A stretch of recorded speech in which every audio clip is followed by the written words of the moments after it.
నమస్తే, welcome to Telugu 360. KTR arrest తథ్యం అన్నట్టుగా కొన్ని వాతావరణాలు అయితే కనబడతా ఉన్నాయి. బీఆర్ఎస్ పార్టీ ఆఫీస్లో కూడా కొంత కోలాహలం అయితే మనకైతే కనబడతా ఉంది. దీని గురించి అయితే మనమైతే కొద్దిగా క్లియర్ కట్గా తెలుసుకుందాం. బీఆర్ఎస్ సీనియర్ నాయకురాలు సుమిత్రా నందిత గారు అయితే ఉన్నారు, ఒకసారి తెలుసుకుందాం.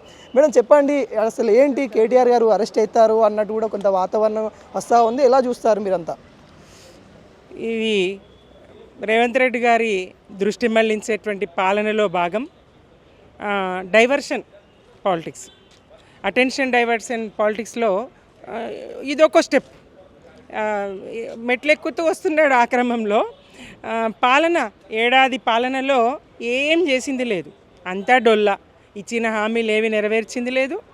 అటు 6 గ్యారంటీలు అయితేనేంది, మొత్తంగా 420 హామీలు అయితేనేంది, ఏది కూడా చేయలేదు.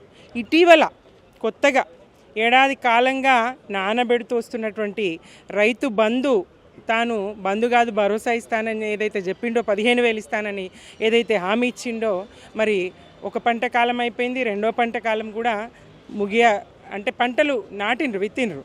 మరి ఏడాది కాలంగా ఇవ్వనటువంటి రైతు బంధు ఇక ఆగేటట్టు లేదు. మీనమేషాలు లెక్క పెట్టిండు ఆయన.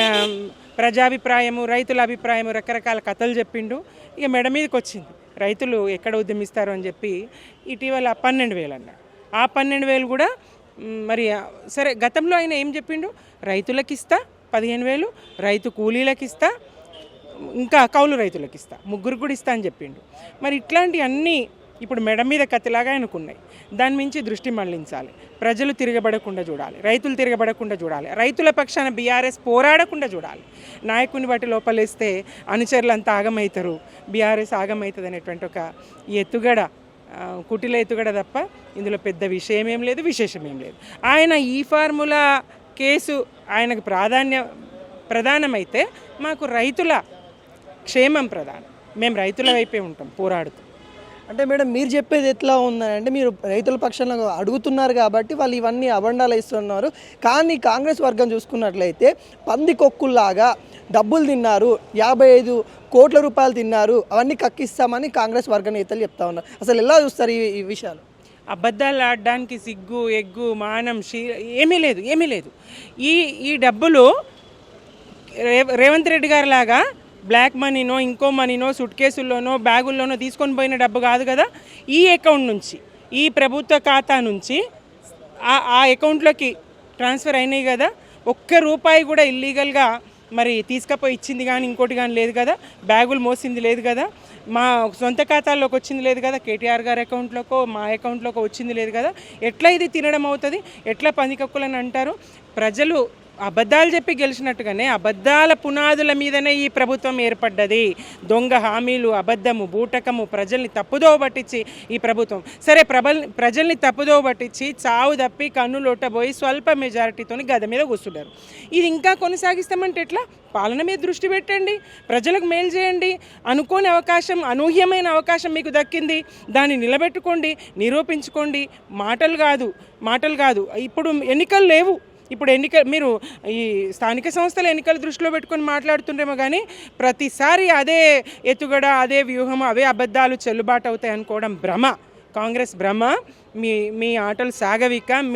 మిమ్మల్ని ప్రజాక్షేత్రంలో నిలదీయడానికి బీజేపీ వెనుకడుగు వేసిన 2 జాతీయ పార్టీలు మీరు ఒక్కటైనా, బీఆర్ఎస్ ఎప్పుడు ప్రజల పక్షమే ఉంటుంది, బీఆర్ఎస్ ఎప్పుడు రైతుల పక్షమే ఉంటుంది. దేశంలో ఎక్కడా లేని విధంగా రైతులకు వెన్నుదన్నుగా నిలబడి దేశానికి అన్నం పెట్టే విధంగా రైతన్నను తీర్చిదిద్దినటువంటి బీఆర్ఎస్ ప్రభుత్వం కేసీఆర్ గారి నాయకత్వంలో మరి వాళ్ళ దేశానికే అన్నం పెట్టే స్థాయికి ఒక అన్నం గిన్నెగా తెలంగాణను తీర్చిదిద్దిండు. నీళ్ళు ఇచ్చిండ్రు, నిధులు ఇచ్చిండ్రు. అలాగే సకాలంలో ఎరువులు, విత్తనాలు, ఒక్కటిగా 24 గంటల కరెంటు ఏ రాష్ట్రంలో ఉంది దేశంలో? ఎవరు ఇయ్యగలిగినరు? మరి ఈ రాష్ట్రాన్ని చూసి, కేసీఆర్ గారిని చూసి కేంద్రం కాపీ కొట్టింది కదా. ఇట్లాంటి పథకాలు ఇక్కడ జరిగినాయి. ఆ వ్యవసాయ స్థిరీకరణ కోసం 50 ఎకరాలు ఉందా, 10 ఎకరాలు ఉందా, 2 ఎకరాలు ఉందా, ఏది చూడకుండా ఒక 50 ఎకరాల రైతు కూడా ఇక్కడ హైదరాబాద్లో వచ్చి అడ్డకూలిగా పనిచేస్తూ ఉన్నాడు, ఆటో నడుపుకుంటూ ఉన్నాడు. ఈ పరిస్థితి మారాలి. మరి ఇక్కడ నీళ్ళ కొరత ఉన్నది, కరెంటు కొరత ఉన్నది అని చెప్పేసి 24 గంటల కరెంట్ ఇచ్చి, నీళ్ళు ఇచ్చి, పెట్టుబడి సాయం అందించి ఇవాళ బీడు భూములన్నీ, పడావుబడ్డ భూములన్నీ పచ్చని పంట చేలుగా మార్చి, పంట విస్తీర్ణం పెంచి ప్రపంచం ఇటు మరి చూసి బేష్ అనే విధంగా ఔరా అనే ఆశ్చర్యపోయే విధంగా తెలంగాణను తీర్చిదిద్దిండు కదా. మరి ఆ రైతుకు వెన్నుదన్నగా ఇప్పుడు మాత్రం ఉండమని ఎందుకు అనుకుంటుంది కాంగ్రెస్?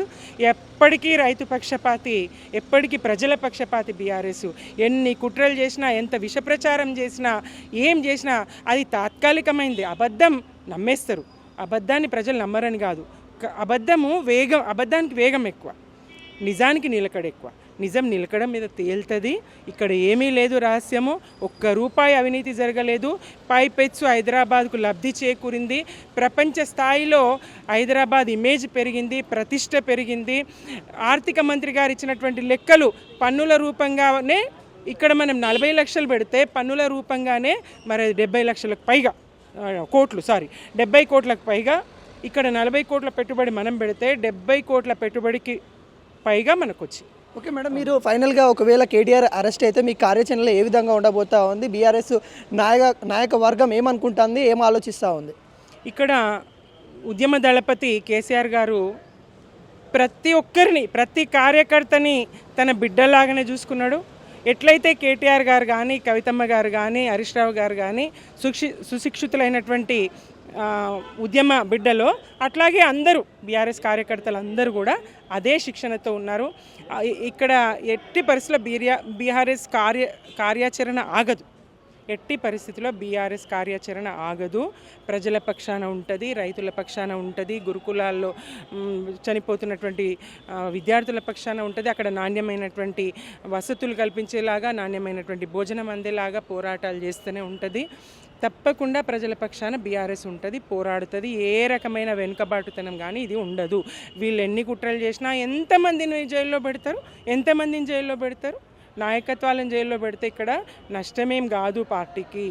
పార్టీ తప్పకుండా దెబ్బతిన్న పులి మరింత బలంగా పంజా విసిరినట్టు బీఆర్ఎస్ తప్పకుండా కాంగ్రెస్పై పంజా విసురుతుంది, ప్రజల పక్షమై విసురుతుంది. ఇది ఏదైతే కాంగ్రెస్ గవర్నమెంట్కు డైవర్షన్ పాలిటిక్స్ అలవాటు కాబట్టి డైవర్షన్ పాలిటిక్స్ భాగంగానే రేవంత్ రెడ్డి ఒక పాపగండ సృష్టించాడు అన్నట్టు కూడా బీఆర్ఎస్ నాయకత్వం అయితే చెప్తా ఉంది. కొంతవరకు అయితే బీఆర్ఎస్ భవన్లో ఉద్రిక్త వాతావరణం అయితే నెలకొంది. మరి కేటీఆర్ ఏ క్షణమైనా అరెస్ట్ అయ్యే సిచ్యువేషన్లో అయితే కనబడతా ఉంది. నిన్న హైకోర్టు ఏదైతే పిటిషన్ క్రాస్ పిటిషన్ ఏదైతే వేశారో దాన్ని కూడా కొట్టేసిన తర్వాత కేటీఆర్ అరెస్ట్ తథ్యమన్నట్టు మనకైతే కనబడతా ఉంది. మరి ఒకవేళ అరెస్ట్ అయితే కార్యాచరణ ఏ విధంగా ఉందనేది ముందు అయితే మనం చూస్తూనే ఉండబోతాము. చూస్తూనే ఉండండి తెలుగు 360. కెమెరామ్యాన్ రవీందర్తో మీ అనిల్.